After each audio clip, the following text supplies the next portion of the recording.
Hello traders. So today we are analyzing Rico auto industry chart. तो आज इस stock के अंदर इंटरेस्टिंग चीज़ ये थी कि ये स्टॉक अपने 15 to 16% अप था और जो वॉल्यूम था वो 51 मिलियन शेयर्स की बाइंग एंड सेलिंग का था। और इस स्टॉक को मैंने आप लोगों के साथ पहले भी डिस्कस किया था कुछ दिन पहले समवेयर। ये स्टॉक अपना इन ग्रीन कैंडल के आसपास होगा, तब मैंने आप लोगों से डिस्कस करा था। मेरे पुराने वीडियोस में जाके आप देख सकते हैं। तो अब इस स्टॉक के अंदर इंटरेस्टिंग चीज़ ये नज़र आ रही है। मैं ड्राइंग हटाता हूँ पहले। तो ये स्टॉक इसलिए इंटरेस्टिंग लग रहा है, ये आपको एक कप बना रहा है और ये कप का ब्रेकआउट भी हुआ और एक अब इसने एक हैंडल भी बनाया और एक और कॉम्प्लेक्स हैंडल बना दिया। अगर आप इसको ऐसे ड्रॉ करें तो आप देख सकते हैं। तभी जो फर्स्ट लेवल जो इस कप के हैंडल का दिख रहा है ना, वो 120 से ऊपर के लेवल पे जैसे ही कैंडल बनेगी तो आपको ये 110 के ऊपर 140 तक के लेवल का वेट करना चाहिए। और ये मैं इसीलिए कह रहा हूँ क्योंकि इसका अगर आप देखेंगे थोड़ा सा जूम आउट करके, जब भी ये इसके ऊपर कभी क्लोजिंग दे देगा ना 123 के आसपास, कोई मेजर यहाँ पे ये एक रेजिस्टेंस है, उसके बाद कोई और मेजर रेजिस्टेंस नहीं है, तो 140 पार करके यहाँ तक आएगा। तो आप इस स्टॉक को रडार पे रख सकते हैं। और जो दूसरा स्टॉक मैं आप लोगों से डिस्कस करना चाहता हूँ वो है शक्ति पंप।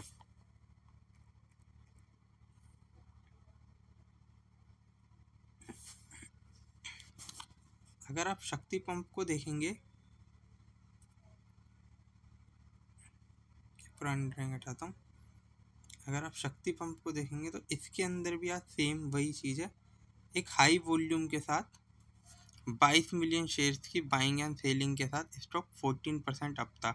अपने डे हाइस के आसपास जाके क्लोजिंग देने की कोशिश करी है। और अगर आप स्टॉक की वैल्यू वाइज भी देखेंगे तो ये स्टॉक अपना यहाँ पे हाई बना चुका था 10 जनवरी के आसपास 1340।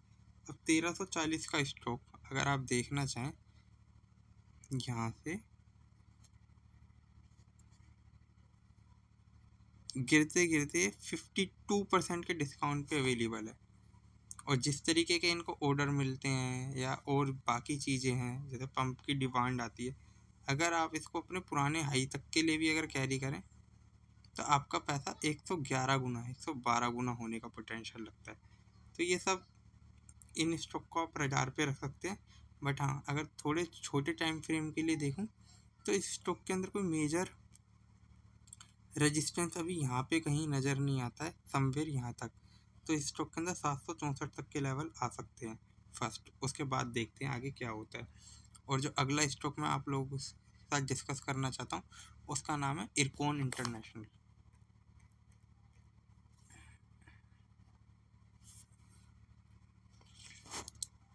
तो इरकॉन इंटरनेशनल के अंदर जैसे आप देख सकते हैं मेरी ऑलरेडी पुरानी ड्राइंग लगी हुई है, तो मैं इसको दिखाता हूँ। तो ये देखिए ये स्टॉक है ना अपने एक डाउन ट्रेंड के अंदर चल रहा है।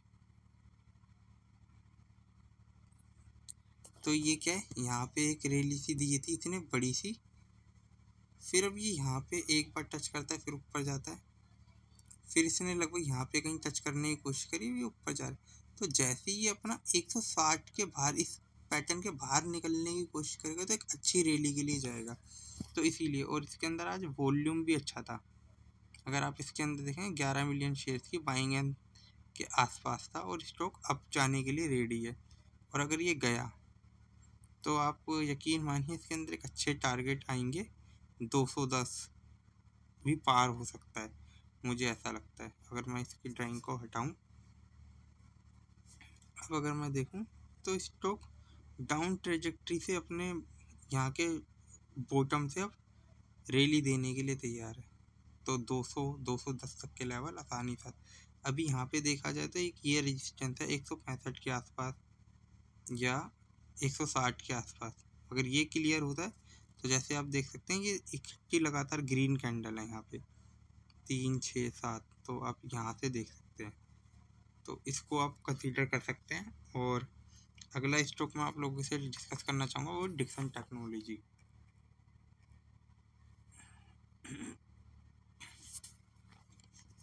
ये स्टॉक तो मैंने आपसे कल ही डिस्कस किया था, तो आज ये काफ़ी अच्छा चला। अगर आपको मैं पुरानी ड्राइंग हटाता हूँ, ये स्टॉक एक ठीक ठाक डिस्काउंट पे अवेलेबल था। मैंने कल के वीडियो में आप लोगों से डिस्कस किया था कि अपने सपोर्ट पे चल रहा है, और आज ये स्टॉक ऑलमोस्ट 5 to 6% की रैली दे रहा था। तो आप देख सकते हैं कि मैंने इसके अंदर टारगेट तो काफ़ी बड़े दे रखे हैं, 50% तक के दे रखे हैं। वो आने में थोड़ा टाइम लगता है, बट हाँ, मैं इस स्टॉक को आपको रडार पे दिखाना चाहता था कि ये यहाँ से जब भी आता है तो एक रैली के लिए जाता है। तो जैसा कि अगर आप देखें तो यहाँ पे मैं यहाँ पे आप लोगों के लिए एक लाइन ड्रॉ करता हूँ और ये पेस्ट करता हूँ। तो आप यहाँ पे देख सकते हैं कि जब भी वो इस लेवल को टच करता है एक रैली देता है, फिर टच करा रैली दिया, फिर टच किया एक रैली दिया। अब यहाँ से तो इसके अंदर फिर से रैली आनी चाहिए।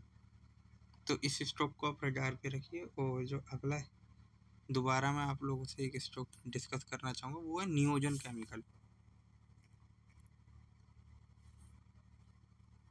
ये नियोजन केमिकल को पिक करने का भी सेम वही रीज़न है कि अपने 2400 के लेवल से गिरते गिरते आज ये स्टॉक अपना जो लेवल पे आ चुका है वो है 1100 के लो बनाने के बाद 1148। तो इस स्टॉक के अंदर भी आज अच्छी खासी अपसाइड थी, 11% की अपसाइड थी, 11% की अपसाइड थी। और 8 मिलियन वॉल्यूम के आसपास बाइंग एंड सेलिंग थी इस शेयर के अंदर, और अच्छे खासे डिस्काउंट पे अवेलेबल है। और मैं आपको दिखाता हूँ कितना डिस्काउंट अवेलेबल है। अगर इसका हाई यहाँ से पकड़े 2400 पे, और इसको 2400 के लेवल से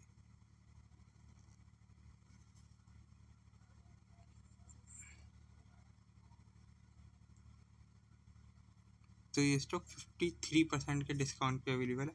और जैसा कि मैंने आप लोगों को बता रखा है कि जब भी रेट ऑफ इंटरेस्ट लो हो रहे होते हैं, आईटी, केमिकल और एनबीएफसी अच्छा करते हैं, और मेटल भी अच्छा करते हैं। तो इस स्टॉक को भी आप रडार पे रख सकते हैं। और जो अगला स्टॉक मैं आपसे डिस्कस करना चाहूँगा वो है बंधन बैंक।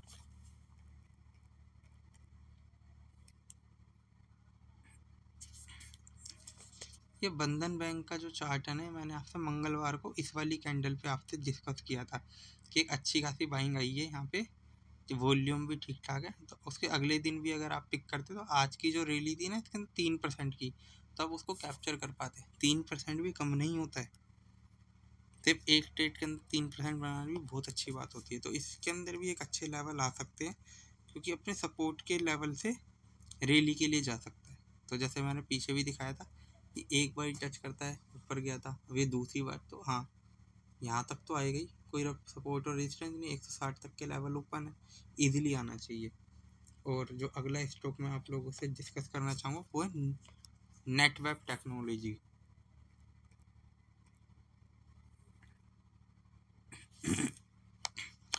ये नेटवेब टेक्नोलॉजी के अंदर ऑलरेडी मेरी बहुत सारी ड्राइंग लगी हुई है, तो मैं आपको क्या समझाऊँ। तो बट अभी के लिए मैं इसको पूरे को क्लियर करता हूँ।